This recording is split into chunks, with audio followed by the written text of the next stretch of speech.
Hi, everyone. I'm Rick Benson. Today is Tuesday, April 4th. Welcome to this week's In the Know Trader Show. We've got a focused topic this week that we're going to spend our show on. And we're going to say, the lesson of the week is do what has worked until it doesn't. We'll talk about that in a moment. Let me first remind you of the products that we have here at In the Know Trader. We have a weekly ETF Tactical Trader Report.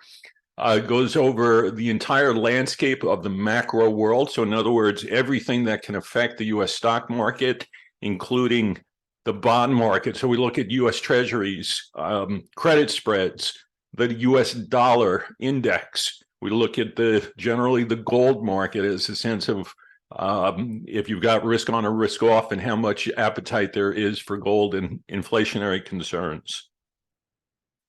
We do a deep dive into the S&P 500, both short-term and medium-term targets, in which way I'm leaning. And then I give you a new ETF trading idea each week, as well as review and update all open positions we have from prior weeks until they are closed out. Generally, this report comes out on Thursday evenings. Again, it's a weekly. We also have a monthly 7-Eleven report, and this has just been outstanding for those of you who have been subscribers. This report, the entire goal of the report is to beat the performance of the S&P 500. Regardless of which way the market goes. Last year obviously was a big down year. We outperformed by 6% last year. Sure, we still lost money, but the goal isn't to make money regardless, because we are invested in 7 of the 11 macro spider ETFs, such as XLK, which is technology, XLP, consumer staples, XLF, financials, XLY, consumer discretionary. There are 11 sectors to the market.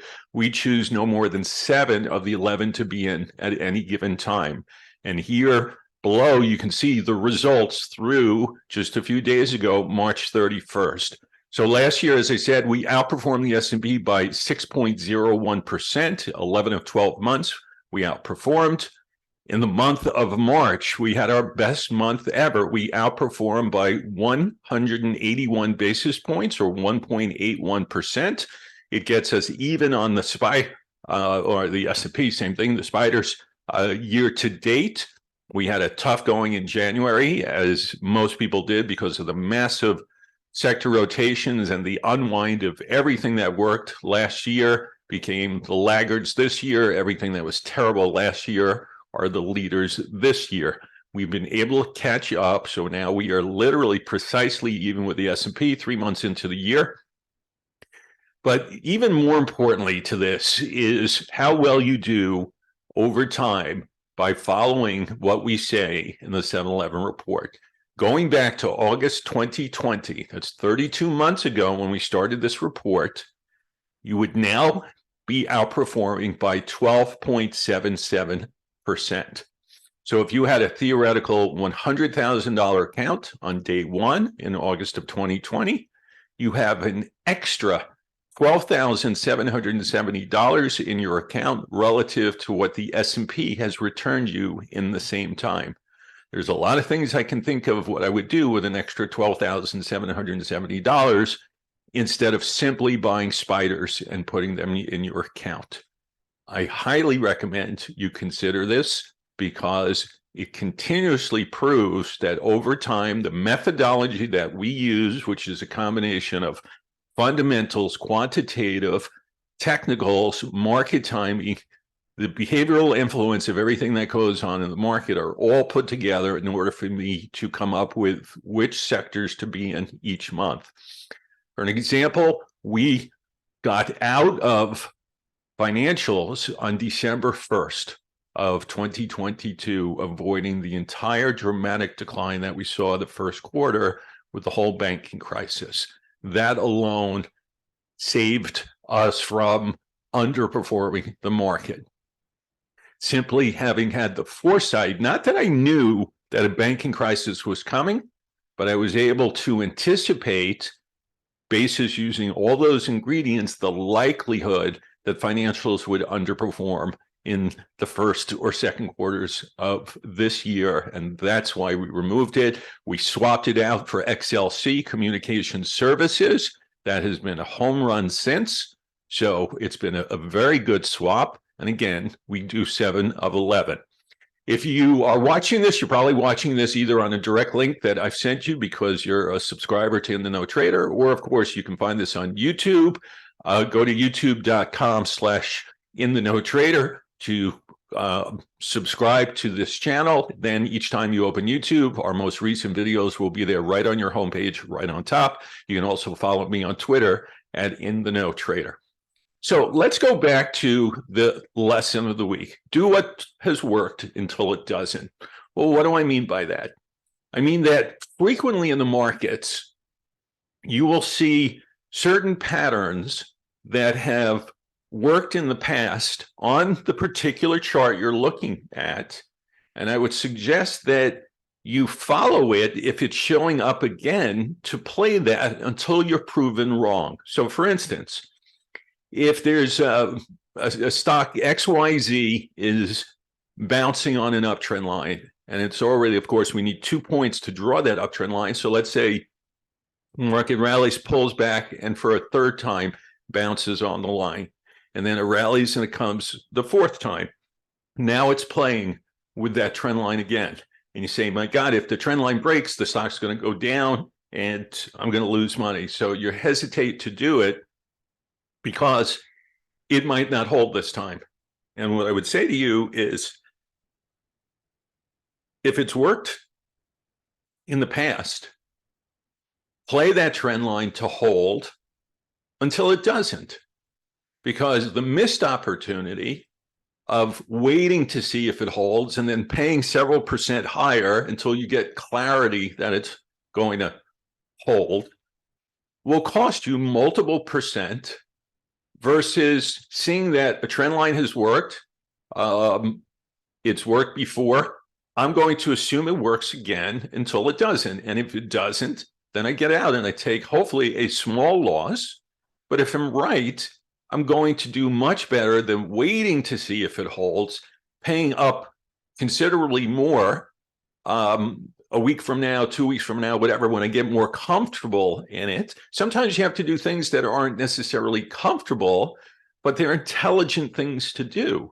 The market is always going to test your emotions and play with your mind as much as it possibly can. It's just a function of trading markets. If it was so easy, then everybody would make money all of the time. But of course, that can't be the case because somebody has to fund all the people who are making money by losing money. And if they're losing money, then guess what? It wasn't so easy. So it's going to always challenge you and make you think twice about what you're doing, but that's a good thing. It means that you're doing your homework, you're looking at levels to hold or to break, however you're going to play them, but that it gets you involved both in doing your research, but at a certain level, it's always going to pull some emotions in. Of course, the perfect robotic trader doesn't feel emotions, but pretty hard pressed to find human beings who don't have emotions at all when it comes to trading the markets or obviously lots of other things in life. So let's take a look at some examples to give you an idea of what I'm talking about. So let's go to our charts. And the first thing we're going to look up is the TLT. All right, so this is a ETF that is a 20-year U.S. Treasury bond proxy. And what we have here is kind of a perfect channel that's been trading, right? So if I drew the channel from this downtrend line, and the proper way to draw a channel is when you have your two places that you connect as your highs, you find the lowest low in between them, and you click on that, and that's where your software package should draw that next line. So we've got a double top. It happens to line up perfectly with the prior low to where we just clicked. Obviously, there's a rally that's been already underway. So I know that I've got a downtrend line there. I also know that I have a support level from this channel. We now sell down to the bottom of the channel. And of course, yes, we're minimally, here I'll draw a horizontal line, we're minimally taking out that level, which is this horizontal purple line that I just drew. But we know there should be support here. So I could either wait, and so I could pay, let's call it, I don't know, 99-ish, 99 and a half-ish, or I can wait a few days and then all of a sudden I'm paying 101, 102. I'll take my chances that what's worked in the past will continue to work until it doesn't.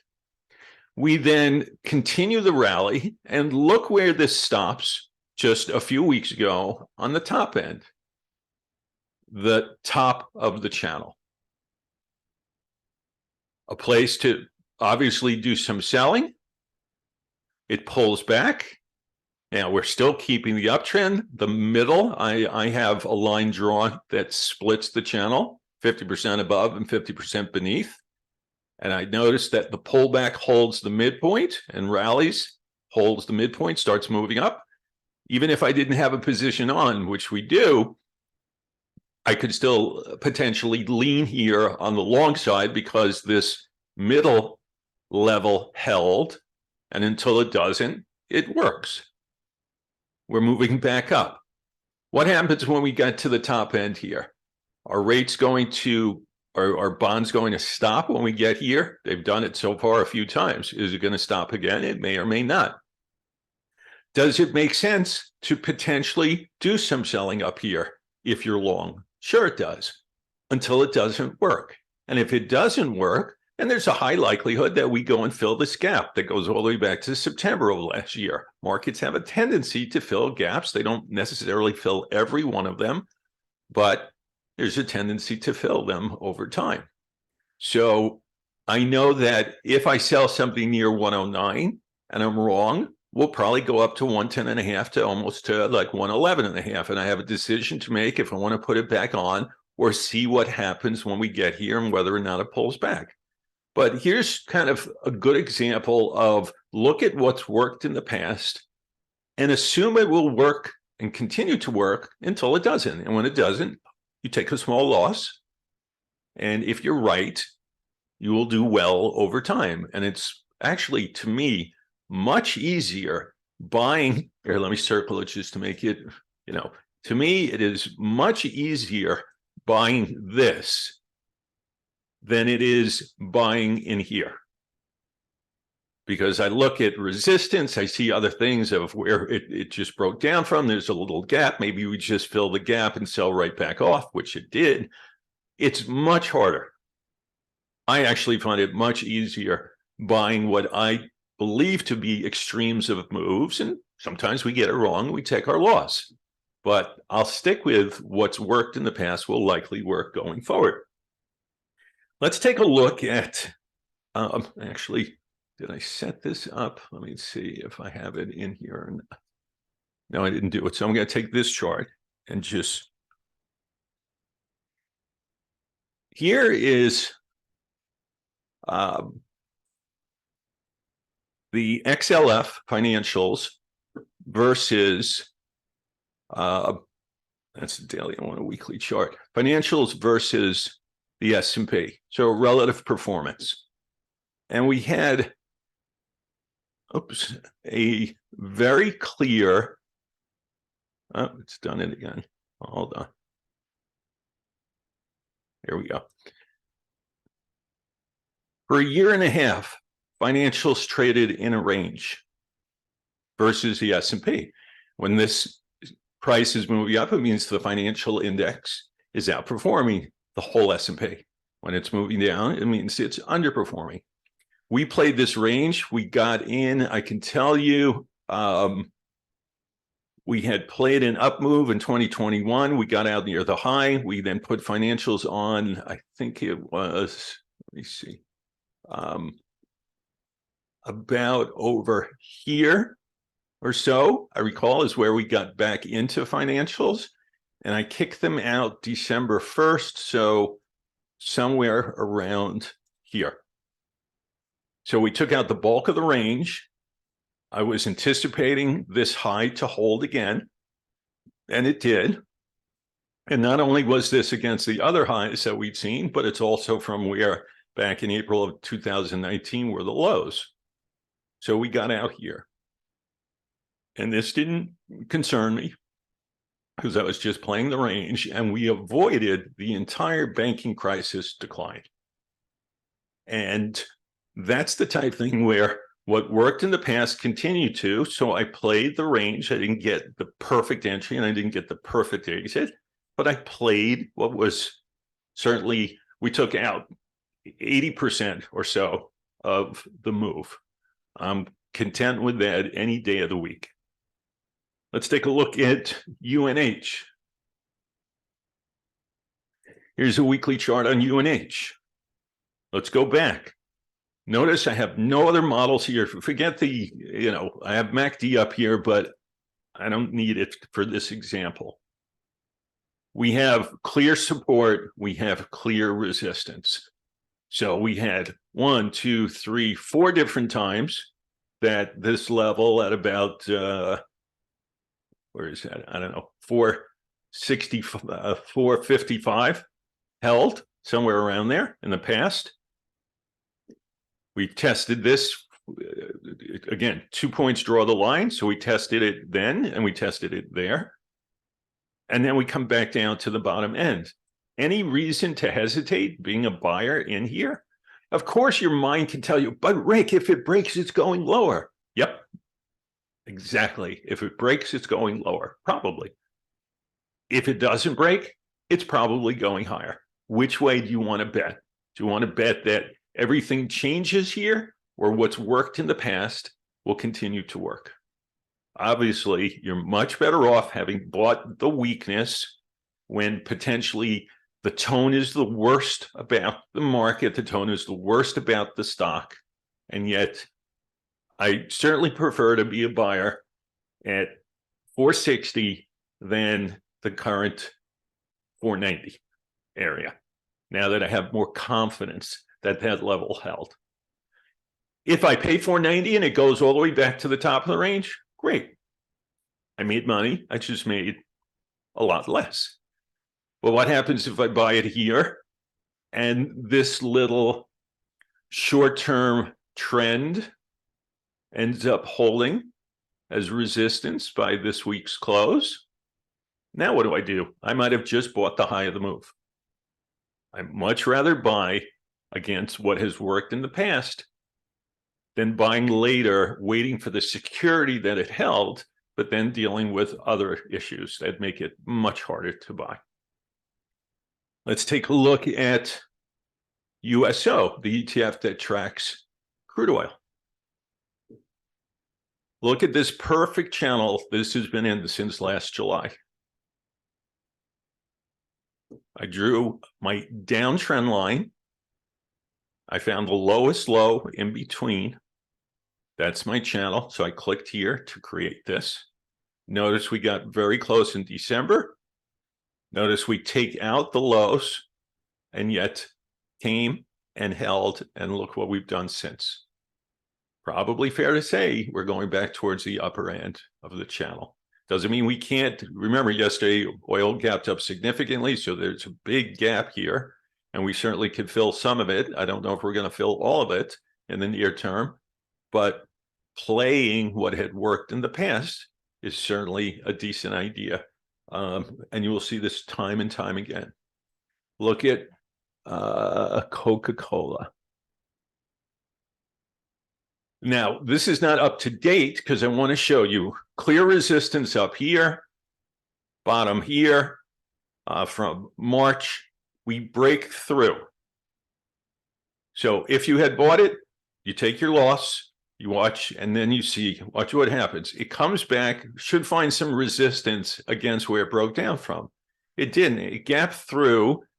We opened on this particular day way up here near, what is that, 59. We sell all the way down to the support level that had been broken and then closed near the highs of the day.